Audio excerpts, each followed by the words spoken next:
Hi అండి. Welcome to my channel Priya Vinay diary vlogs. And ఈరోజైతే ఒక 3 రెసిపీస్ అయితే షేర్ చేస్తున్నానండి. అందులో ఫస్ట్ వచ్చి జొన్న పిండి రొట్టె అండి. ఇది చాలా టేస్టీగా ఉంటుంది. బ్రేక్‌ఫాస్ట్‌కి అయితే ఇది మనం బ్రేక్‌ఫాస్ట్‌కి తీసుకుంటే అసలు మనకి మళ్ళీ ఆఫ్టర్‌నూన్ వరకు కూడా మళ్ళీ మనకి ఆకలి అనేది అనిపించదు. చాలా ఫిల్లింగ్‌గా అనిపిస్తుంది. అలాగే ఇది చాలా టేస్టీగా కూడా ఉంటుంది. అండ్ పిల్లలకి అయితే ఇది చాలా మంచి బ్రేక్‌ఫాస్ట్ అండి. మీరు కూడా ఒకసారి ట్రై చేసి చూడండి. అలాగే డైట్ ఫాలో అయ్యే వాళ్ళకైతే ఈ జొన్న పిండి రొట్టె అనేది చాలా బెస్ట్ రెసిపీ అండి. సో, ఫస్ట్ ఈ జొన్న పిండి రొట్టి తయారు చేయడానికి కావాల్సినయన్నీ కూడా రెడీ చేసేసుకుందాము. సో, ఫస్ట్ ముందుగా క్యారెట్ తురుము, ఉల్లిపాయ ముక్కలు, టమాటా ముక్కలు, ఆనపకాయ తురుము, పచ్చిమిర్చి ముక్కలు, కొత్తిమీర, జీలకర్ర ఇవన్నీ తీసుకోవాలి. ఇవన్నీ యాడ్ చేసుకొని అలాగే ఇందులో కొంచెం స్వీట్ కార్న్ కూడా యాడ్ చేసుకోవచ్చు. ఇంకా క్యాప్సికమ్ అలాగే లీఫీ వెజిటబుల్స్ ఏమన్నా ఉన్నా కూడా యాడ్ చేసుకోవచ్చు. సో, ఇలా వెజిటబుల్స్ అన్నీ వేసుకున్న తర్వాత కొంచెం సాల్ట్ అనేది వేసుకోవాలండి. తర్వాత మనం ఈ జొన్న ఫ్లోర్ అనేది యాడ్ చేసుకోవాలి. ఈ జొన్న ఫ్లోర్ అనేది మనకి బయట మార్కెట్‌లో ఈజీగా దొరికేస్తుందండి. అలా కాదు అనుకున్నా కూడా మనం జొన్నలు మిల్లుకి తీసుకెళ్ళి ఆడించుకొని కూడా మనం ఉంచుకోవచ్చు.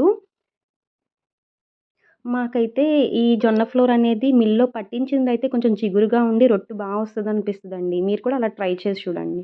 ఇలా పిండి యాడ్ చేసుకున్నాక సో, మొత్తం అంతా కూడా కలిసేటట్టుగా బాగా కలుపుకోవాలి. బట్ ఇందులో వాటర్ అయితే చాలా తక్కువ పడుతుందండి. ఎందుకంటే ఆల్రెడీ వెజిటబుల్స్‌లో కొంచెం వాటర్ ఉంటుంది కాబట్టి, సో, అంత వాటర్ అయితే పట్టదు. చూసుకొనైతే కలుపుకోవాలి. ఇలా చపాతీ ముద్దలా అయితే కలిపేసుకోవాలి. అండ్ ఇక్కడ పిండయితే ఏం నానబెట్టాల్సిన అవసరం లేదండి. డైరెక్ట్‌గా వేసేసుకోవచ్చు. సో, ఇలా తయారు చేసుకున్న ఉండల్ని తడి క్లాత్ మీద కానీ, లేదా ఏదైనా ప్లాస్టిక్ కవర్ మీద గానీ కొంచెం ఆయిల్ వేసి ఆహ్, చక్కగా పల్చగా అయితే ఒత్తుకోవాలి. ఇక్కడ మెయిన్ టాస్క్ వచ్చి ఇదేనండి. ఈ జొన్న పిండి రొట్టె అనేది మరీ పల్చగా అప్పడాల్లాగా ఒత్తుకోకూడదు. అలాగని మరీ మందంగా కాకుండా మీడియంగా ఒత్తుకోవాలి. అయితే టేస్ట్ అలా ఒత్తుకుంటేనే టేస్ట్ చాలా బావుంటుంది. అండ్ ఇది వేగడానికి కూడా పెద్ద టైం అయితే తీసుకోదండి. చాలా ఫాస్ట్‌గా రెడీ అయిపోతాయి ఈ రొట్టెలైతే. ఈ పిండి అలాగే కలిపేసి ఉంచుకొని, మనం కావాలంటే ఈవినింగ్ కూడా వేడిగా కాల్చుకొని తినొచ్చండి. పిల్లలకి ఈవినింగ్ స్కూల్ నుంచి వచ్చాక నేనైతే ఇది టిఫిన్ కింద పెడతాను. మార్నింగ్ బ్రేక్‌ఫాస్ట్ సరిగ్గా చేయరు కాబట్టి ఈవినింగ్ అయితే పెడతాను. సో, ఇంత హెల్తీ అండ్ టేస్టీ రెసిపీ మీ ఇంట్లో కూడా ఒకసారి ట్రై చేసి చూడండి. సో, ఇలా బ్రేక్‌ఫాస్ట్ అనేది అయిపోయాక లంచ్‌కైతే ప్రిపేర్ చేసుకుంటున్నామండి. దానికి ముందుగా మెంతికూర పచ్చడి అనేది మీకు చూపిస్తున్నాను. మనం నార్మల్‌గా రోటి పచ్చళ్ళు, గోంగూర పచ్చడి అవి చేసుకుంటాం కదా! సో, ఈ మెంతికూర పచ్చడి అనేది దానికి మించిన టేస్ట్ ఉంటుంది. మనం మామూలుగా మెంతికూర అనేది పప్పుల్లో యూజ్ చేస్తాం కదండీ! కానీ ఇలా పచ్చడి చేసుకొని తింటే చాలా బావుంటుంది. అండ్ ఈ పచ్చడి ఒక 2 డేస్ అయినా సరే ఏం అవ్వకుండా బానే ఉంటుందండి. ఇలా పచ్చడి స్టార్ట్ చేసే ముందు పాన్ పెట్టి కొంచెం ఆయిల్ అయితే వేసుకోవాలి. ఆయిల్ వేడెక్కిన తర్వాత పచ్చెనపప్పు, మినపప్పు, ఆవాలు, జీలకర్ర అలాగే కొంచెం ఇంగువైతే వేసుకోవాలండి. ఇప్పుడు మనం ఒక కట్ట మెంతికూర అయితే తీసుకున్నట్లయితే ఒక 7, 8 ఎండుమిరపకాయలైతే వేసుకోవాలి. ఇవన్నీ కొంచెం బాగా వేయించుకొని పక్కకైతే తీసేసుకోవాలి. మళ్ళీ అదే పాన్‌లో కొంచెం ఆయిల్ అయితే వేసుకోవాలి. ఆయిల్ వేడెక్కిన తర్వాత మనం ముందుగా కడిగి పెట్టుకున్న మెంతికూర అయితే ఉంటుంది కదా! అదైతే వేసుకోవాలి. ఇక్కడ మెంతికూర అనేది ఓన్లీ ఆకులు మాత్రమే కాకుండా కొంచెం కాడలు కూడా ఉండేటట్టుగా కట్ చేసుకోవాలండి.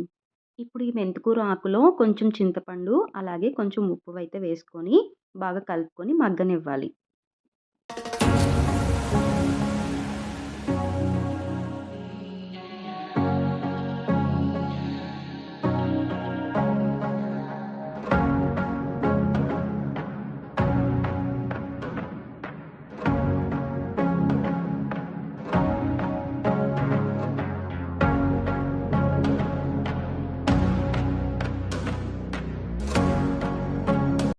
ఇప్పుడు మూత ఓపెన్ చేసి చూస్తే ఈ మెంతికూర అనేది ఇలా మగ్గిపోయి ఉంటుందండి.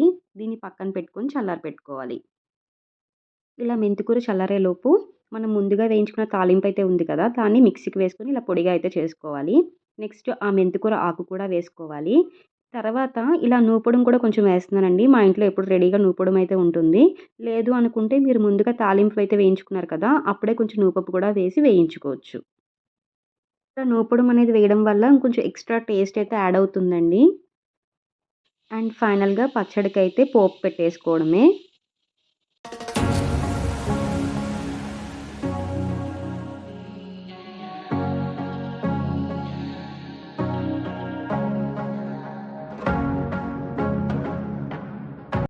మనం రొటీన్‌గా చేసుకునే గోంగూర పచ్చడి కన్నా కూడా ఇది చాలా బావుంటుందండి టేస్ట్ అయితే. ఒకసారి మీరు కూడా ట్రై చేసి చూడండి. అండ్ నెక్స్ట్ లంచ్‌లోకొచ్చి మేము వంకాయ, బఠానీ, అల్లం కారం అయితే చేసుకుంటున్నాము. ఇది చాలా పాతకాలం రెసిపీ అండి. అలాగే దీంట్లో ఇంగ్రీడియెంట్స్ చాలా తక్కువ. చాలా క్విక్‌గా అయిపోయే రెసిపీ. అలాగే ఇదివరకు మనం భోజనాలకు వెళ్తే ఎక్కువగా భోజనాల్లో వడ్డించే రెసిపీ అండి ఇది. కర్రీ కోసం ముందుగా వంకాయలైతే చిన్న చిన్న ముక్కలుగా కట్ చేసి పెట్టుకోవాలండి. నెక్స్ట్ స్టవ్ మీద కడాయి పెట్టుకొని కొంచెం ఆయిల్ అయితే వేసుకొని పోపు దినుసులన్నీ వేసుకోవాలి. ఈ కర్రీలో మనం బఠానీ అనేది యూజ్ చేయడం వల్ల టేస్ట్ ఇంకొంచెం ఎక్స్‌ట్రా యాడ్ అయినట్టు ఉంటుంది.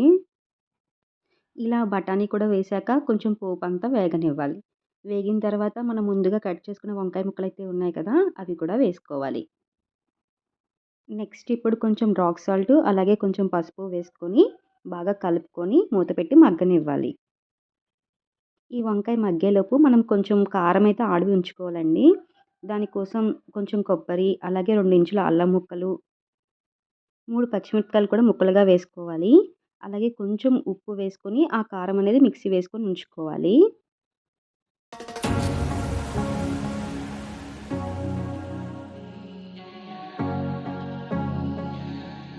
ఇలా రెడీ అయిన అల్లం కారాన్ని వంకాయ ముక్కల్లో వేసుకోవాలి. అలాగే కొంచెం ఎండు కారం కూడా వేసుకొని కూర బాగా కలుపుకొని కాసేపు మగ్గనివ్వాలి.